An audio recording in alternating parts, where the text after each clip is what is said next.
Thank you for tuning in to November 2024 Director's Cut. We have Assistant Director of Department of Mineral Resources, Mark Bohrer, who will share September production figures. Thank you, Bridget. My name is Mark Bohrer. I'm the Assistant Director here at the Oil and Gas Division.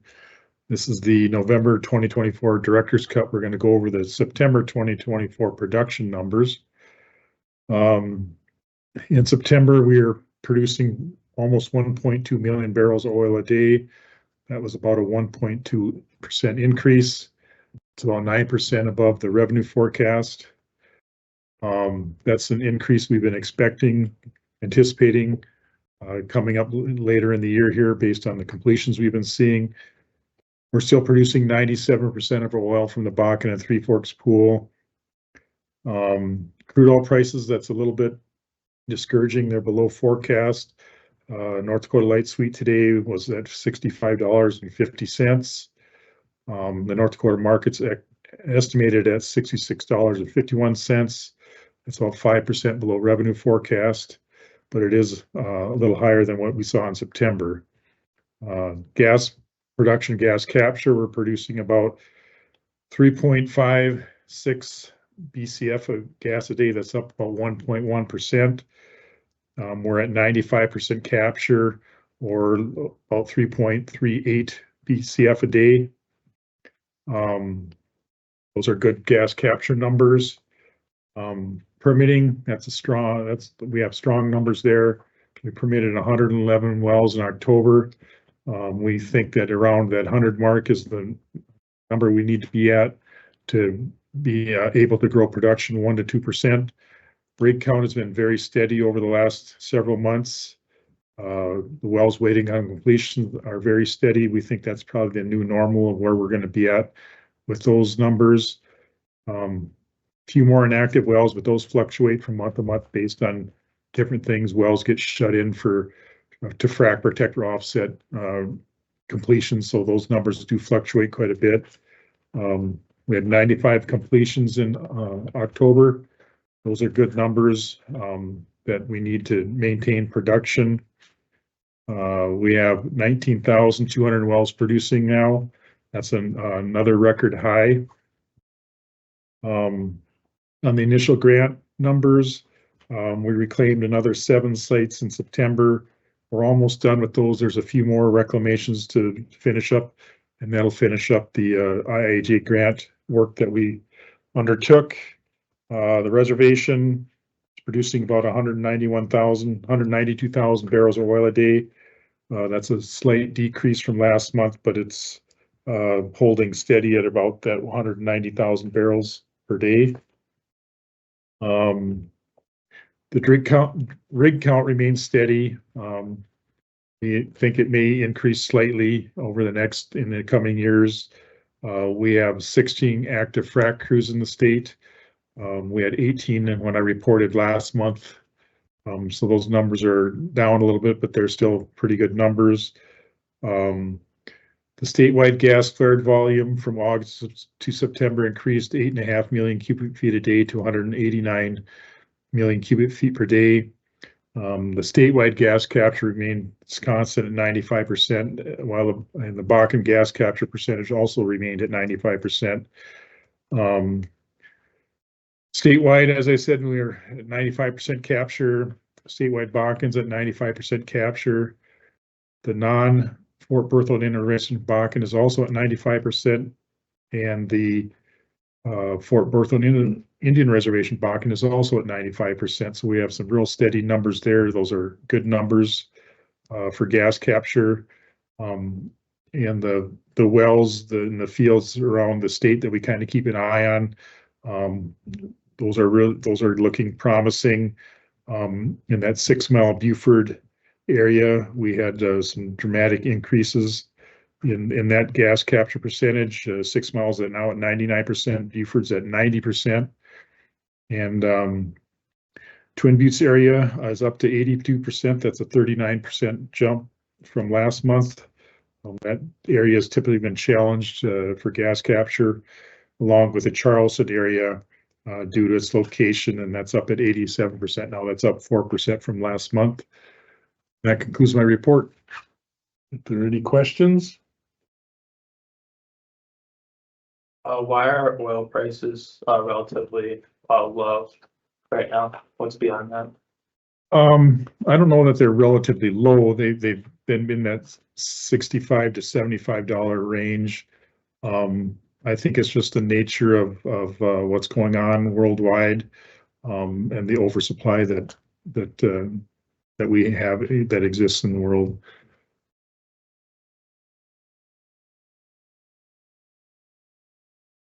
I was gonna ask, did you ever get a final figure on how much oil was ratcheted back during the grass fires?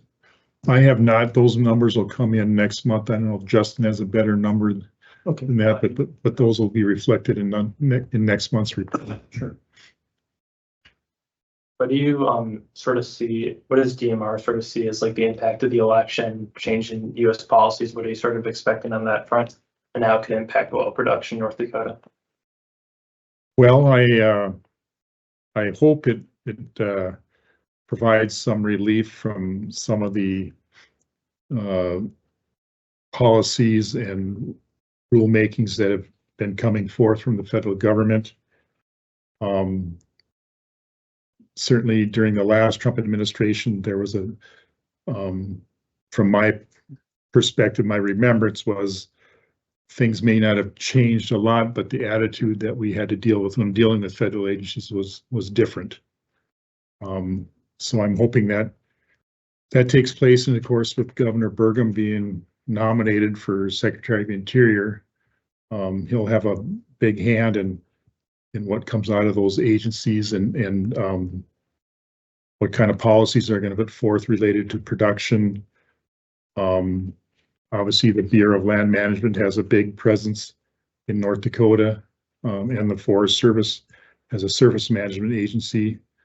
And although the Forest Service isn't under the Department of Interior, the BLM is, and so hopefully there will be some changes in the policies and rulemakings that they've been putting forth for the positive, to allow us to produce oil and gas.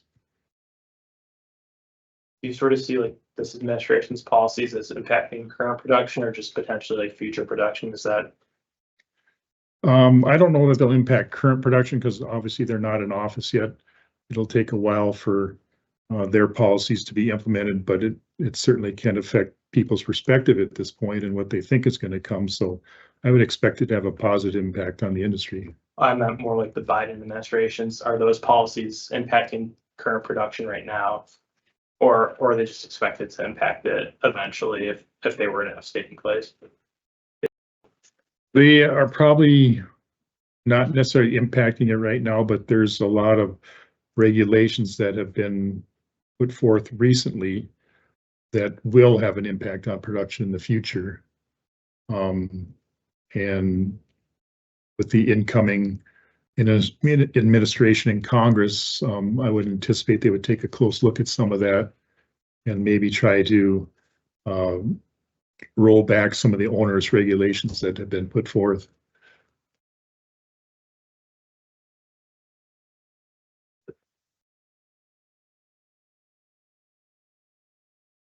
Thank you. That's it.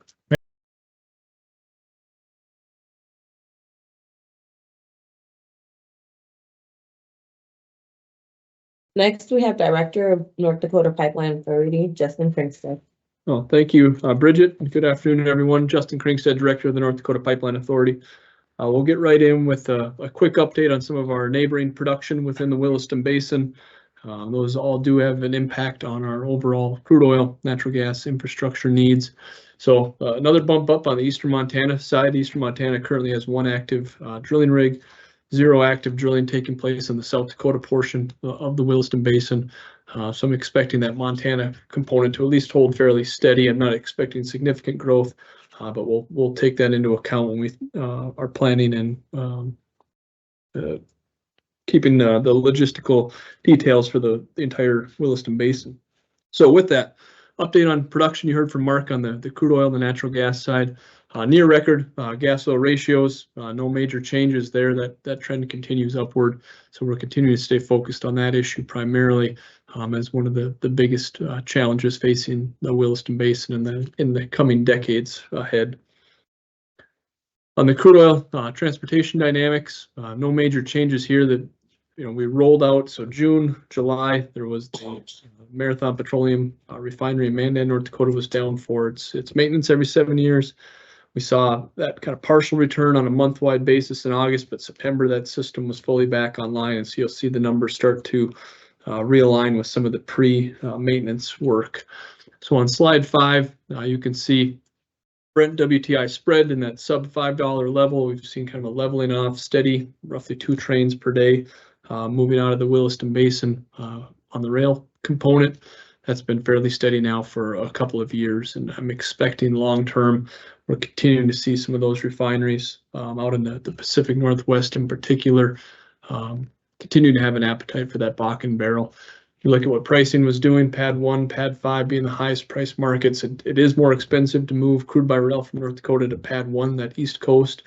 It's a shorter, more direct route to the Pacific Northwest, and occasionally some barrels continuing to those California markets as well. But again, long term, we're continuing to plan and expect that rail, particularly to the Northwest, to continue. This was the EIA kind of market share breakdown for the month of August is the latest that's available. Again, roughly almost 90%, continuing that direction. Economics drive it, the appetite and how those refineries operate in the Northwest continue to drive those decisions. And then a continued smaller volume over to the East Coast refineries. We look at pricing. Market brought this up a little bit. On that Clearbrook pricing, we have seen some weakening on that front. So that's at a negative 90 cents is the latest kind of market snapshot I was able to get for that Clearbrook. When we look back at the North Dakota netback, the latest information from the tax department was around a $6.20 discount in September relative to West Texas Intermediate or WTI. So one of the things that I've been doing some work trying to figure out, you've heard me in the past talk about the TMX, the Trans Mountain expansion project, which was going to debottleneck some of those Edmonton markets up there. And when we look at that system coming online and some of the data that's now becoming available on the Canadian side, most of those barrels we're seeing are heavy barrels. And so that Trans Mountain Express that came online, there was speculation whether or not it was going to influence kind of the Midwest markets, the Enbridge mainline system. So far, it does not appear to be having a positive impact, at least for North Dakota, on pricing.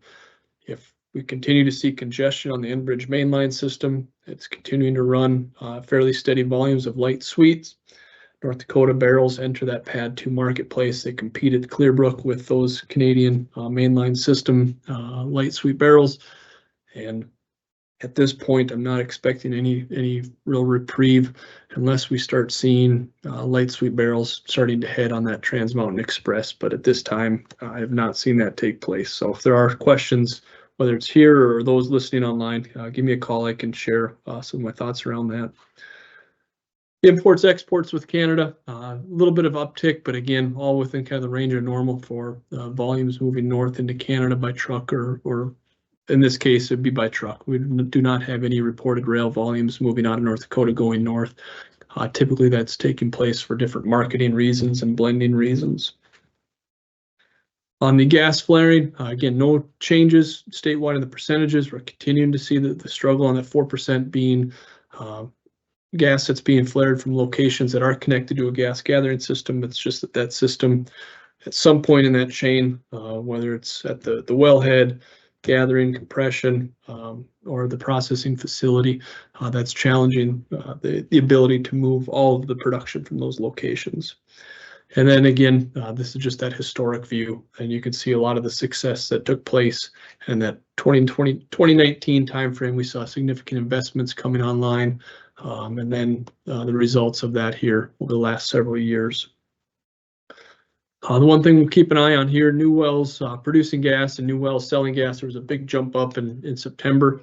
If we see a scenario where we see a gap start to form between the number of wells coming online with new gas production and the number of wells that are selling that gas, that's when we start to get alarmed, and we might start seeing some negative impacts on flaring. 1 month won't do it, but we'll keep an eye on this to make sure that some type of trend isn't developing.